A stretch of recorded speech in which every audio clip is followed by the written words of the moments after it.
Chloe San Jose, niregaluhan ng mamahaling relo ang kanyang nobyo, pero pambabae. Masayang-masaya ang mga tagahanga ni Chloe San Jose nang makita nila ang espesyal na reg along ibinigay ng content creator sa kanyang boyfriend na si Carlos Yulo, ang 2 beses na Olympic gold medalist. Ayon sa ilang eksperto sa mga relo, si Carlos ay nakatanggap ng isang Pander de Cartier mula kay Chloe. Suot ni Carlos ang relo sa isang malaking event na tinawag na Man at His Best 2024 na inorganisa ng Esquire Philippines. Sa naturang okasyon, iginawad kay Carlos ang parangal na Athlete of the Year. Isang makasaysayang pagkakataon ito para sa Olympian, at ang relo na kanyang suot ay naging bahagi ng kanyang espesyal na araw. Gayunpaman, napansin ng ilang netizens na ang relo na ipinagkaloob kay Carlos ay isang modelo na karaniwang ipinapakita para sa mga kababaihan. Marami ang nagbigay ng reaksyon tungkol dito at nagkomento sa social media.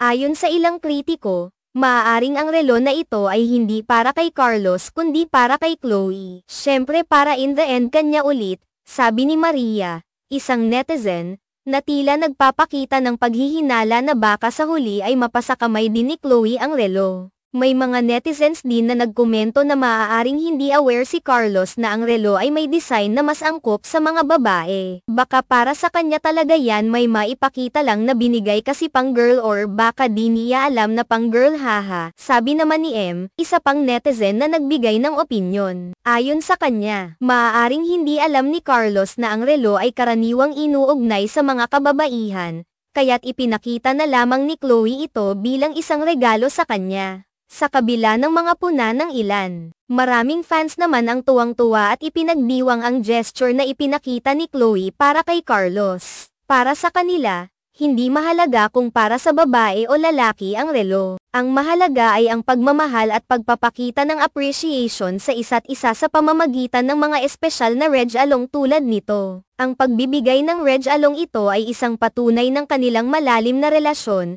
at hindi na rin bago sa kanila ang magbigay ng makulay at natatanging regalo para sa isa't isa. Tulad ng ibang mga public figures, laging may mga nagsusuri at may mga opinyon ang netizens sa bawat hakbang ng kanilang mga idolo. Subalit, anuman ang reaksyon ng iba, ang pinakapunto ng gesturang ito ay ang pagpapakita ng pagmamahal at pagpapahalaga ng bawat isa sa kanilang mga relasyon, anuman ang itsura o presyo ng reg along ipinagkakaloob. Sa huli, tila ang mga opinyon ng netizens, maging positibo man o negatibo, ay bahagi na ng buhay ng mga sikat na personalidad tulad nila Carlos at Chloe. Ang kanilang pagmamahal at ang mga espesyal na sandali ng kanilang relasyon ay patuloy na binibigyang pansin ng kanilang mga tagahanga.